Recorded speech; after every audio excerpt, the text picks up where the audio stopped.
Today vlog வந்து சும்மா night ride பண்ணலாம் அப்படின்ட்டு லைட்டு விசிபிலிட்டி எப்படி இருக்குதுன்னு சொல்லிட்டு செக் பண்ணதாங்க இந்த விலாக் வந்து கண்டெயின் பண்ணுறேன். நல்லா ஜாலியாக இருக்குது. இங்கே அடிக்கடி முடக்க வரும், அதுதான் கொஞ்சம் பயமாக இருக்குது. ஏன்னா விசிபிலிட்டி கொஞ்சம் கம்மியாக தான் இருக்கா, அதனால் தெரியாது. அதனால தான் கரண்ட்டு வேறு ஏரியாவில் போயிடுச்சுங்க. என்னடா அடிக்குது தோக்கல. ஓரளவுக்கு நல்லா தான் இருக்குன்னு நினைக்கிறேன் விசிபிலிட்டி. கொஞ்சம் தூரம் வந்து நம்ம இது மாதிரி ஸ்ட்ரீட் வெல்ட ஓட்டிட்டு அதுக்கப்புறம் நம்ம ஹைவே போயிடுவாங்க. சர்வீஸ்க்குன்னு டேட்டு எவ்வளவோ நாள் இருக்குது. இப்போயே சும்மா சர்வீஸ்னு வந்துகிட்டே இருக்குது. விசிபிலிட்டி இவ்வளோ தான் தெரியுது. அதுக்கு மேலே நம்ம பார்க்கணுன்னா பாஸ் லைட் அடித்தா தாங்க தெரியுது. பாஸ் லைட் அடித்தாவும் அந்தளவுக்கு தெளிவாக தெரியல. நைட் டைமில் இந்த லைட்டை வச்சுட்டு வேகமாக வர்றது ரொம்பவே கஷ்டங்க. லாங் ட்ரைவ் இன்னும் அதிகமாக நான் போகல. இங்கனுக்குள்ளே தான் இந்த வண்டி வாங்கினதுலேருந்து நான் ட்ரைவ் பண்ணிகிட்ருக்கேன்.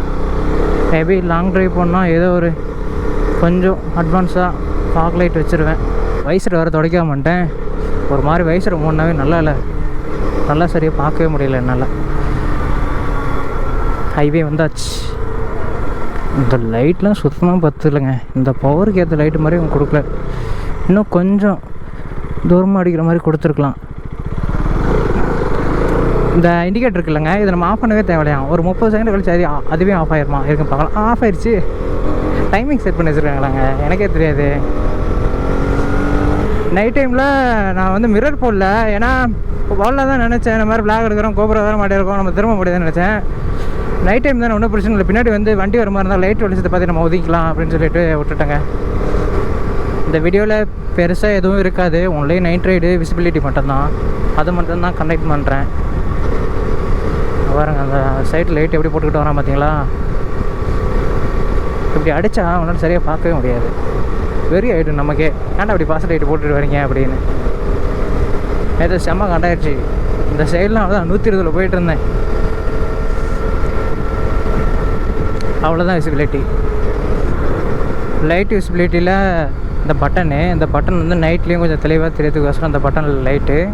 அதுக்கப்புறம் இந்த டிஸ்பிளேயில் வந்து நம்ம பகலில் பார்த்தாலும் சரி நைட்டில் பார்த்தாலும் சரி இது டிஎஃப்டி டிஸ்பிளேனால கொஞ்சம் நல்லாவே பிரைட்னஸ் இருக்குது. பகலில் பார்த்தா ஒன்றும் சேடாக தெரிகிற மாதிரி அப்படிலாம் இல்லை, நைட்டில் பார்த்தா ரொம்ப பிரைட்டாக தெரிகிற மாதிரி இல்லை. ரெண்டுமே ஈக்குவலாக இருக்குது. முன்னாடி வந்து ஹெட் லேம்ப் இருக்குல்ல, அந்த ஹெட் லேம்ப் வந்து தூரத்துலேருந்து அப்படி ஆப்போசிட்டில் வராங்களா, அவங்களுக்கு வந்து ரொம்ப அழகாக இருக்கிற மாதிரி தெரியும், நல்லா பிரைட்டாக இருக்கிற மாதிரி தெரியும். ஆனால் நம்ம ஓட்டுறவங்க நமக்கு தான் தெரியும் ரொம்ப லென்த்தும் இல்லை. மெண்டல் ரொம்ப லென்த்தாகவும் அடிக்கல, ரொம்ப ஷார்ட்டாக அடிக்குது. அதே மாதிரி பிரைட்னஸும் அந்தளவுக்கு இல்லை அப்படின்ட்டு. நான் அந்த பைக் வாங்கினது வந்து நைட் ரைட்லாம் பண்ணவே வேண்டாம் அப்படி தான் நினச்சிட்டு இருந்தேன். என் ஃப்ரெண்டு ஒன் டே ட்ரிப் போகலாம் அப்படின்னா, அப்புறம் ஒன் டே ட்ரிப் நம்ம வந்து வெளியில் போகிறதே ஜாலியாக என்ஜாய் பண்ணுறதுக்கு தான். அதையே நம்ம கஷ்டப்பட்டு ஒன் டே ட்ரிப்பில் போகணும், நம்ம ஒரு நாள் 2 நாள் வந்து ஸ்டே பண்ணலாமே அப்படின்னு சொல்லியிருந்தேன். இப்போ சொல்கிறான் அடுத்த மாதம் வேறு கல்யாணம் பண்ணுறான்னு சொல்லியிருக்கான்.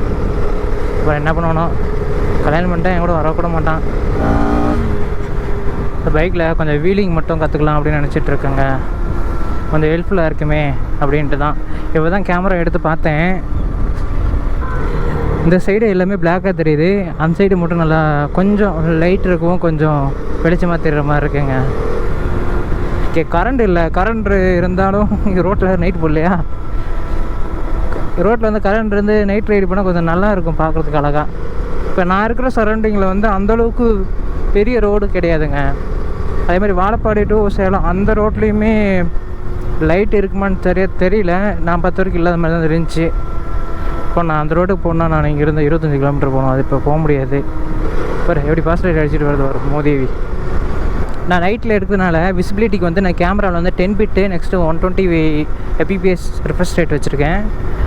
ஏன்னா நைட் டைமில் இருக்கிறதுனால வீடியோவில் கொஞ்சம் நாய்ஸ் வரும்னு சொல்லிட்டு தான் இவ்வளோ அதிகமாக வச்சுருக்கேன். அப்படி வச்சுருந்தாலுமே நான் ஃபோனில் எடிட் பண்ணும்போது குவாலிட்டியை குறைச்சி விட்ருதேங்க. அதோட கலரிங்கு நெக்ஸ்ட்டு வந்து அதோட எம்பிபிஎஸ்ஸு பிட்ரேட்டு எல்லாமே குறைச்சி விட்ருது. அதனால் நான் இப்போது லேப்டாப் வாங்கலாம் அப்படின்னு சொல்லிட்டு ஒரு ஐடியாவில் இருக்கேன். லேப்டாப் வாங்கிட்டுனா கொஞ்சம் குவாலிட்டி நல்லாயிருக்கும். நான் கோபுரில் என்ன ஒரு அவுட்புட் எடுக்கிறனோ அதே அவுட்புட்டு லேப்டாப் எடிட் பண்ணி அப்படியே எக்ஸ்பெண்ட் பண்ணுறது கரெக்டாக இருக்கும். அப்படி தான் நினச்சிட்ருக்கேன். இன்னும் ஒரு மாதம் வர ஜூன் மாதம் வந்து எடுத்துடலாம் அப்படின்ட்டுருக்கேன். மொத்தம் 2 விஷயம் எடுக்கலான்னு இருக்கேன். ஒன்று வந்து பைக்கு, இன்னொன்று வந்து லேப்டாப்பு. இது ரெண்டுமே இன்னொரு சேனலில் சொல்லியிருந்தேன். பப்ளிஷ் பண்ணுற டைம் மட்டும் தான் தப்பாக பண்ணிவிட்டேன். அதனால் நிறைய பேருக்கு காமிக்காமல் விட்டுருச்சு. பைக் வந்து ஈவி பைக்கு தான் எடுக்கலான்னு இருக்கிறேன். லேப்டாப் வந்து கம்பல்சரி எடுத்தே ஆகணும்னு சொல்லிட்டு முடிவு ஆகிட்டேங்க. இவ்வளோ நாள் நான் வந்து ஏன்னா தானே எடிட் பண்ண மாதிரி பரவாயில்ல, இதே குவாலிட்டி நல்லா தான் இருக்கிற மாதிரி தான் இருக்குது அப்படின்னு சொல்லிட்டு நான் எடிட் பண்ணிட்டேன். உள்ளே வந்து டீட்டெயில்ஸை செக் பண்ணும்போது கோப்ரோவில் நல்லா ப்ரீமியமாக நல்லா ஹை குவாலிட்டியில் வந்து வீடியோ எடுத்து கொடுத்துருது. ஆனால் ஃபோனில் எடிட் பண்ணி எக்ஸ்பெக்ட் பண்ணும்போது குவாலிட்டியை கம்மி பண்ணி விட்டுறதுங்க. It's okay. இன்றைக்கி நான் வீடியோ ஷூட் பண்ணுற டைம் வந்து செவ்வாய்க்கிழமை நைட்டு வந்து இப்போது 9:15 தான் ஷூட் பண்ணிகிட்ருக்கேன். நாளைக்கு வந்து ஒன்று ஷோரூம் போகலான்ருப்பேன், இல்லைன்னா வந்து ஏற்காடு போகலான்ருப்பேங்க. ரெண்டில் ஏதோ ஒன்று. என் ஃப்ரெண்டு வேறு ஊர்லேருந்து வந்துட்டானா, அதனால் கொஞ்சம் போயிட்டு வரலாமே. ஏற்காடு கொஞ்சம் லாங்காக போயிட்டு வரலாமே. ஏற்கனவே 2 டைம் போயிட்டு வந்தேன். சுற்றி பார்க்குற அளவுக்கு இங்கே பெரிய இடமே எதுவுமே இல்லை. சரி, அதனால் இப்போதைக்கு அங்கே போயிட்டுலாம் அப்படின்னு தான் முடிவு எடுத்திருக்கேன். போயிட்டு வந்து ஒரு 8 மாதம் இருக்கும். இந்த டைம் வந்து சம்மர் டைமு. ஒரு விடிய காலத்தில் போய் பார்க்கலாம் எப்படி தான் இருக்குன்ட்டு. நாளைக்கு போன டைம் போனப்போ அது போன சேனலில் வீடியோ போட்டிருந்தேன். அதில் வந்து கொஞ்சம் ஏரியா மட்டும்தான் பார்த்துட்டு வந்தேன். இந்த டைம் வந்து மீதி ஏரியா பார்த்துட்டு வரலாம் அப்படின்னு போகலான் இருக்கேங்க. செல்லு வந்து 6 years ஓல்டு செல்லு. ஒரு ஃபோட்டோ எடுக்கலான்னு பார்த்தா ஃபோட்டோ எடுக்க முடியலையே.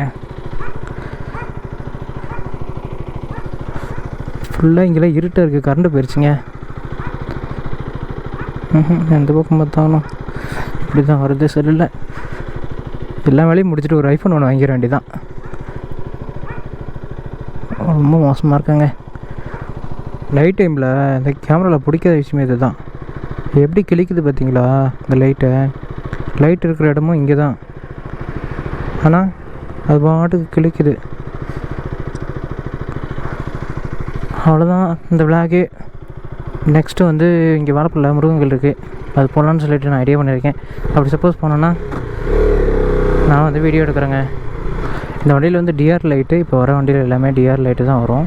அது வந்து கவர்மெண்ட் ரூல்ஸ் ஆக்சிடென்ட் ஆகாமல் இருக்க தடுக்கிறதுக்கோசரம். அந்த லைட் வந்து கொஞ்சம் நல்லா நைட்லேயும் விசிபிலிட்டியாக இருக்கும். கொஞ்சம் ஓரளவுக்கு ஒரு 50%. நெக்ஸ்ட்டு வந்து பகலில் வந்து அந்தளவுக்குலாம் கண்ணக்கோசரமாக இருக்காதுங்க. இப்போ இந்த வண்டி வீலிங் அடித்து பார்க்கலாமா? நல்லா வீலிங் ஆவாங்க. எனக்கும் ரொம்ப ஆசையாக இருக்கும் வீலிங் பண்ணுறதுலாம். இப்படி அமுக்கி மேலே எழுந்திரிக்கக்கூடாது, அப்படி நின்ன இடத்துலேருந்து மேலே எழுந்திரிக்கும். சூப்பராக இருக்கும். முன்னாடி யாரும் வராங்களா? ஐயோ, மிரர் வேறு போடலையே. இருங்க பண்ணி பார்ப்போம்.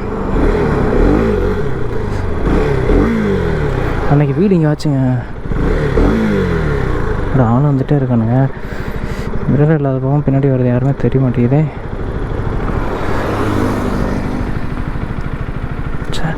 ஒவ்வொருத்தரும் வந்துட்டு தான் இருக்கானுங்க. இரு, லைட்டாக தூக்கிடுச்சு. இரு,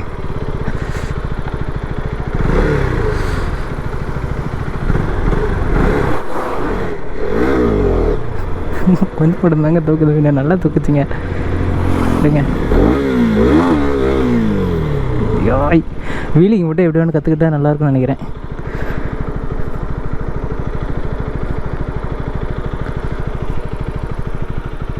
அவன் எவ்வளோ மல்ல வரான் மரேன்.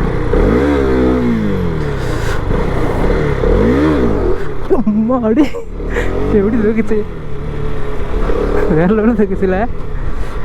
ஒரு சில டைம் வந்து கீழே போட்டுருமோன்னு பயமாக இருக்கும். ஏன்னா புது வண்டி, ஆசாசியாக வாங்கின வண்டி டேமேஜ் ஆகிடுச்சுன்னா மனசு அவ்வளோ கஷ்டமாக இருக்கும். இந்த நல்லா தூக்கிச்சு. ஒரு 1/2 அடி 3/4 அடிக்கு மேலே நல்லா தூக்கிடுச்சிங்க. எனக்கு பயமாக இருக்கும் ஒரு சில டைம். எல்லா டைமும் அதே மாதிரி ஆகாதில்ல, இப்படி வீலிங் ஆகிட்டு. அதனால் நீ ப்ராப்பராக கற்றுக்கப்பாளா வீலிங்க.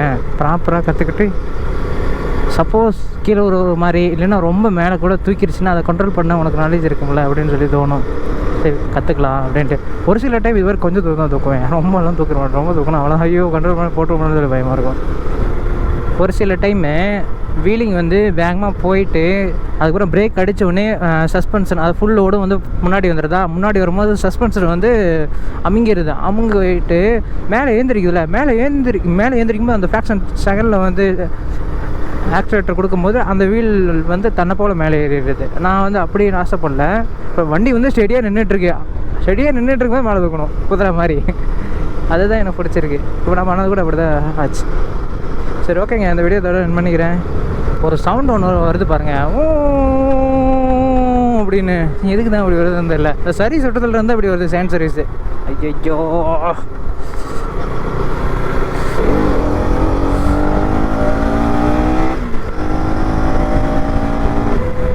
இப்போ சவுண்டு வருது பாருங்க, எப்படி வருது பாருங்க,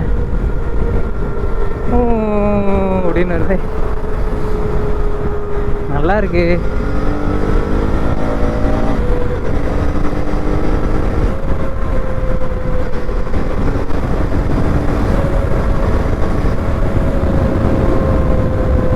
உங்களுக்கு கேட்குதான்னு தெரியல, எனக்கு ரொம்ப கேட்குது. எப்படி கேட்குது, எங்கே இருந்தாலும் சவுண்டு வருது இல்லை. சூப்பர் பைக்கில் இது மாதிரி சவுண்ட் நான் கேட்டிருக்கேன் நிறையா.